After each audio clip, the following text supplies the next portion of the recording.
Lesson number 4 for Wednesday, January 25th. God takes note of our offerings. Mark 12:41-44 says, "And Jesus sat opposite the treasury and beheld how the people cast money into the treasury, and many that were rich cast in much. And there came a certain poor widow, and she threw in 2 mites, which make a farthing. And he called to him his disciples, and says to them, Verily I say to you, that this poor widow has cast more in than all they which have cast into the treasury. For all they did cast in of their abundance, but she of her want did cast in all that she had, even all her living." Whether we are rich or not rich, what message can we take from this story? What's the principle that this teaches us, and how can we apply it to our own worship experience? Jesus and his disciples were in the temple courtyard, where the treasury chests were located, and he watched those who were bringing their gifts. He was close enough to see what a widow had given: 2 copper coins. She had put all that she had. From the book Counsels on Stewardship, page 175, it says, "But Jesus understood her motive. She believed the service of the temple to be of God's appointment, and she was anxious to do her utmost to sustain it. She did what she could, and her act was to be a monument to her memory through all time, and her joy in eternity. Her heart went with her gift. Its value was estimated not by the worth of the coin, but by the love to God and the interest in his work that had prompted the deed."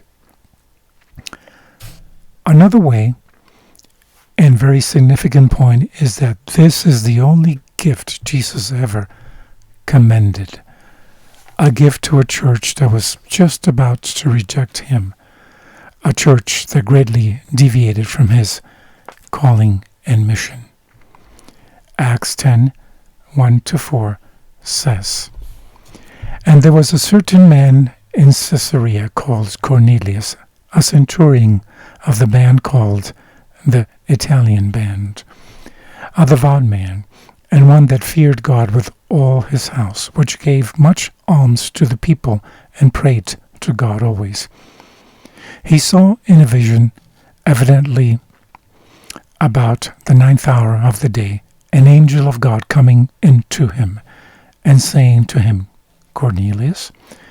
And when he looked on him, he was afraid and said, What is it, Lord?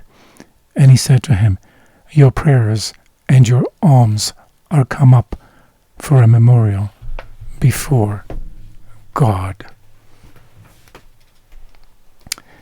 Why did a Roman centurion receive a visit from a heavenly angel?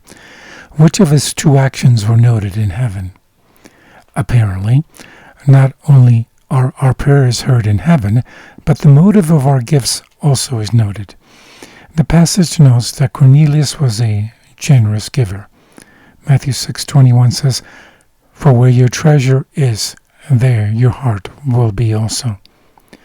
The heart of Cornelius followed his gifts. He was ready to learn more about Jesus. Prayer and almsgiving are closely linked and demonstrate our love to God and our fellow men, the 2 great principles of God's law.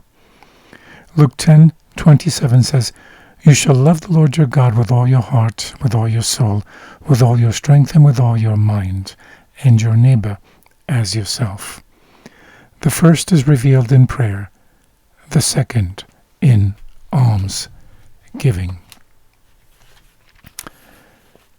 From the book The Acts of the Apostles, page 342, it says, "The act of the widow who cast 2 mites, all she had into the treasury is placed on record for the encouragement of those who, struggling with poverty, still desire by their gifts to aid the cause of God.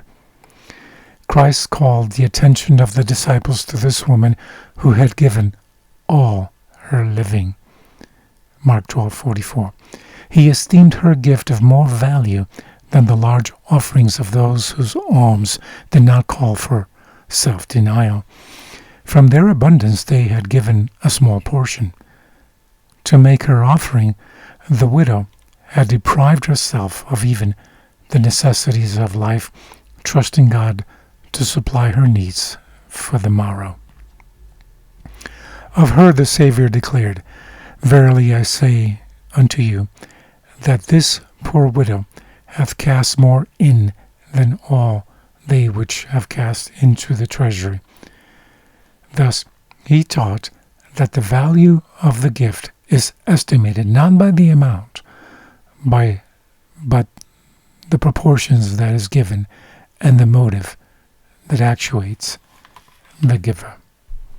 Have a blessed day.